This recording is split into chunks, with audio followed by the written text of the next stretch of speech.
When he said, "She just understands me better," I didn't cry. I just smiled and made him dinner. He thought silence meant surrender. But I'd already started leaving, one quiet, deliberate step at a time. Some wars aren't fought with words, they're won in silence. Have you ever forgiven someone who didn't deserve it, just to prove you'd moved on? That was me, not out loud, not in a letter, not even in a whispered conversation between two tired hearts, but in the quiet, in the way I stopped waiting for apologies, in how I gave him back everything, his freedom, his choices, his excuses, and took back what was mine, my peace. You never think it'll be you, the woman who loves him through childbirth, only to find he's been loving someone else. But grief makes you curious, and curiosity made me stay a little longer than I should have. Not to keep him, but to watch him lose me, slowly, sweetly, without ever raising my voice. That's the thing about grace. It looks a lot like surrender, until the dust clears, and you realize she was just getting out of the way. When our son was born, something in me shifted. Not just my body, though that changed in ways I wasn't prepared for. Not just my schedule, my sleep, or my freedom. Something deeper. I became a new version of myself. One who would wake in the middle of the night just to make sure he was breathing. One who forgot meals, showers, and even the sound of her own voice sometimes, just to keep this tiny life safe and loved. I thought I was sharing that transformation with him, my husband. I thought we were building something sacred together, a family. But I didn't notice how far away his eyes had drifted, how often he chose silence over presence, how his phone became his companion more than I was. I blamed myself at first. Maybe I wasn't trying hard enough. Maybe I wasn't interesting anymore. Maybe this was just what marriage looked like after the baby came. I used to love the way he reached for me in crowded rooms, the quiet claim of it. Once he slipped a note into my pocket at a dinner party. "You're still my favorite distraction," it said. I kept that scrap of paper for years until the ink faded, until we did. Then, one afternoon, while folding laundry, I heard his phone vibrate. A name flashed across the screen, not saved but frequent, curious, almost familiar. I didn't mean to open it, but I did. Thousands of messages, stretching back weeks, maybe months, love notes, inside jokes, plans for evenings I thought he'd spent working late. His words, alive, funny, flirtatious, words I hadn't heard in what felt like forever. She made him feel seen, he said, alive again. He wrote that she had time for him, that she made him a priority, that she didn't have stretch marks or spit up on her shirt, that she made him feel like a man. I sat in that moment so still I could hear my heart breaking. And the worst part, I understood why. It wasn't rage I felt, it was vacancy. Like something had slipped out of me and left nothing behind. I didn't scream, I didn't throw anything, I didn't even cry, not then. I just kept reading. With every word, I felt the temperature of our home drop. The curtains still moved with the evening breeze. The baby monitor still hummed in the corner. Ordinary sounds carrying a new cruelty. I realized I was sharing oxygen with a ghost. The man beside me wasn't mine anymore. He was already living inside another woman's laughter. And somewhere between "I miss your skin" and "she's so tired all the time," I realized he wasn't just cheating on me. He was rewriting our story without me in it. I thought about confronting him that night, about laying it all bare, but something stopped me. It wasn't fear, it was clarity. Clarity, I learned, is colder than anger. It doesn't shout, it studies. I lay beside him that night, counting the rhythm of his breathing, matching mine to it until the space between us sounded like forgiveness. But it wasn't. It was reconnaissance, quiet, merciful reconnaissance.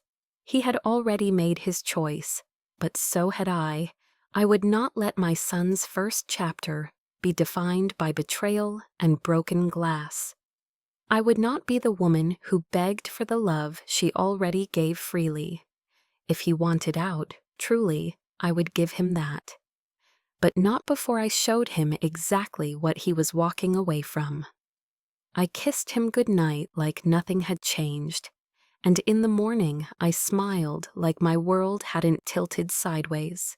He didn't know it yet, but that was the moment I started to leave him. One quiet, graceful step at a time. I became a woman with a plan. Every morning I rehearsed the same small kindnesses. Coffee, just how he liked it. A touch on his sleeve. The easy laughter that used to be mine. Each gesture was a thread I'd learned to cut with a smile. It's strange, the power in pretending, how tenderness can disguise strategy, how a kiss can carry the precision of an exit wound. Not the kind that involved payback or public scenes. No late-night confrontations, no threats, no ultimatums. I didn't want him to suffer. I wanted him to see and feel exactly what he'd given up. And I wanted to walk away with my dignity intact. So I started with his fantasy. In every message he sent her, he described what he missed, what I wasn't, what she gave him. I read each one like a manual. Not because I wanted to be her, but because I wanted him to see that even his wildest longing couldn't compete with the version of me that chose to leave. I became warm again, playful, soft in the ways he remembered. I cooked his favorite meals, sent him cheeky messages during his workday, reached for him when we passed in the hallway. At first, he was confused, almost suspicious. I watched him study me, unsure whether this was a trap or a miracle. Once that same gaze made me blush. Now it only confirmed how little he saw. I wondered if he noticed the difference in my smile, the one that didn't reach my eyes. Maybe he thought he'd earned forgiveness. Maybe he never learned that mercy can be sharpened too. Sometimes, when he laughed at the new softness in me, I almost forgot what I was doing. I caught myself memorizing him again. The curve of his neck, the scent of his cologne. It frightened me how easily love could masquerade as strategy. So I reminded myself, every touch was a rehearsal for goodbye. Every smile was the sound of a door quietly unlocking. He kept seeing her. I knew when the plans were made. He got a little extra dressed up, wore his cologne differently. I never said a word. But I made sure he came home late and exhausted, not from sex, from joy, from feeling seen. I became the woman he wanted, but only long enough for him to want me again. And it worked. Sometimes curiosity got the better of me, and I'd glance at his screen when he left it face up. The messages changed first, shorter, slower, tired. I didn't need to read them all. His eyes told me enough. The glow of their secret was dying, one unread text at a time. The messages changed first. His replies to her grew slower, shorter, almost weary. The jokes faded, the spark dimmed. I watched the glow of their secret die, one unread text at a time. Then one night, I saw the words that confirmed it. "I can't do this anymore," he told her. "I love my wife." "Things are good again," he ended it. He thought he had me back, and to be honest, for a second it almost felt like a win, like I'd reversed the clock and salvaged the dream. But then he came home, kissed me on the forehead, and called me his everything. And I didn't feel anything, because I already knew. I wasn't winning him back. I was setting him up to lose me. I opened a new bank account under my name, moved half of our shared savings, not hidden, just secured, documented everything. Spoke to a lawyer, made custody arrangements, toured apartments, all with a gentle smile and warm dinners waiting. He never saw it coming. Because I wasn't angry, I was quiet. And quiet women, I've learned, are often mistaken for weak until they leave. I chose April 1st for the move. He always loved April Fools, thought it was the perfect mix of mischief and timing. And I agreed. There was something poetic about letting him believe everything was fine, until the day he walked into a house that was no longer mine. The morning light spilled across the kitchen tiles, touching everything I was about to leave behind. The coffee mug he loved, the photo of us in Rome, our son's toy car stuck under the chair leg. I ran my hand across the table one last time, as if I could smooth out the memories. Every surface knew a version of us. By nightfall, it would know only me. I wrote the divorce letter by hand. I sealed the envelope and pressed my thumbprint into the fold, as if leaving behind proof that I had once existed in this story. The ink hadn't dried when I realized I didn't need him to read it. The act of writing was enough, a ceremony of release disguised as a farewell note. Not to be romantic, but to be clear, calm, final. I'm not in love with you anymore. And I don't want to be. I wasn't planning to tell him about the affair, not because he didn't deserve to hear it, but because he didn't deserve relief. Let him wonder why. Let him spiral. Let him blame the weather, the stress, the fact that I changed. Let him search for a villain in a story where the only twist was me walking away with grace. April 1st came without ceremony. The night before, I couldn't sleep. I stood by our son's crib, listening to his small breaths, steadying the storm inside me. On the dresser sat our wedding photo, his arm around me, his eyes sure. I traced the outline of that woman's smile. She looked hopeful, unscarred. I whispered to her, "You made it out." I packed quietly. Our son spent the weekend with my sister. The apartment was clean. The envelope with the divorce papers sat neatly on the kitchen counter, not hidden, not dramatic, just there, like a folded truth. When he came home and saw the empty closets, the silence, the letter, he didn't cry. He stood there long enough for the sunset to fade. I imagined him touching the counter where my mug used to sit, the way he once traced the curve of my shoulder. Maybe he remembered how I loved my coffee, strong, quiet, and always cooling too fast. Maybe he finally understood the temperature of my silence. He called me 5 times. Then he texted, "Is this a joke?" followed by, "Are you okay?" Then, "Please come home so we can talk." I imagined the sound of his footsteps on the kitchen tile, the way they must echo differently without my chair pulled out. He'd always said the house felt alive when I hummed while cooking. Now it was quiet. His favorite sound once, until it turned on him. I didn't respond. I waited until the next morning to reply, "I'm safe. We're safe. I think we'll be better as co-parents." He told people he thought I'd hit my head, that maybe I had a tumor, that something had happened to me because nothing else made sense. And that was the part that made me feel the most hollow. After everything, he still didn't think his affair could have been the reason I left. He thought I broke because of me, not because of him. The audacity of that man. He didn't get angry right away. He was stunned, stiff, like someone had flipped the world upside down and handed it to him with a shrug. But then came the questions. Did I love someone else? Was I having an affair? When did I stop loving him? How could I not even tell him? I gave him nothing, because nothing was left to give. I kept it civil for the sake of our son. We exchanged parenting schedules, doctor appointments, toy swaps, the basics, polite, distant. 2 weeks later, his mother called. Her voice trembled under the weight of small talk. How was I? How was the baby? Was I sleeping at all? Then softer. I just thought you should know. He's seeing someone. Do you mean Karen? I asked. Silence, then a whisper. You knew? Oh yes, I said. Since the beginning.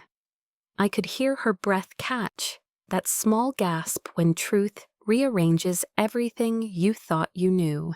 She mumbled something about not realizing, then hung up. I sat there for a while after that, not angry, not sad, just still. Because even now they were all trying to solve the wrong mystery, how I left, not why. I brewed tea, the way I used to when waiting for him to come home. Only this time I let it steep too long. Bitterness suited the night. Somewhere between sips, I realized I wasn't waiting anymore. I was remembering, and remembering had finally stopped hurting. Not because I wanted him to be happy, but because I needed to stop being the thing he measured himself against. The calls kept coming, the texts. A week later, he showed up at my door. Not angry, desperate. The same eyes that once looked through me now searched for a trace of forgiveness. I didn't invite him in. Behind him, the streetlight cut his shadow in half. I almost told him that was us, one body split by what he'd done. But I only said good night and closed the door. Every night before bed, he sent the same message. I love you. I'm sorry. Please come home. But what would I be coming home to? A man haunted by the version of me he thought he still had.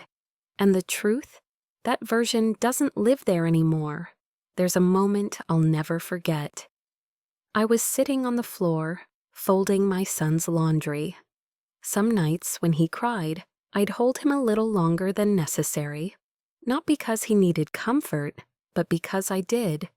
His heartbeat against mine reminded me that love could still be pure, untouched by betrayal. He was proof that tenderness didn't have to mean weakness, the same way I had been when I found the first message all those months ago. The full circle of it stopped me. Same room, same hands, same scent of baby lotion in the air. But I wasn't the same. That's when I realized the real revenge wasn't the move out, or the silence or the reveal. It was this, being here, at peace, with myself, with my son, with a future unshackled by apology. Peace didn't arrive like forgiveness. It came like tidewater, soft, deliberate, washing the last of him from the corners of my mind. I thought of all the nights I'd begged the universe for a sign. Turns out the sign was me, finally still. Strength used to mean holding everything together. Now it means knowing what to set down. I used to think love was endurance, the quiet ache of waiting for someone to choose you again. But peace isn't earned through suffering, it's claimed through release. And release, I've learned, is the most graceful revenge of all. Maybe love was never meant to be conquered, only survived. Maybe grace is just the art of leaving beautifully, the final gift to someone who mistook devotion for weakness. When the night finally swallowed his laughter, I set the table for one, and it felt right. No fireworks, no grand exit, just the quiet satisfaction of choosing peace over proof. He mistook my stillness for weakness, but stillness was the blade he never saw coming. And somewhere, someone else is learning that silence isn't mercy, it's warning. Maybe he'll see me one day, across a street, in a cafe, holding my son's hand and laughing. Maybe he'll wonder if I ever think about him. I will, but only long enough to remember the lesson. Some stories end quietly, so the next one can begin louder.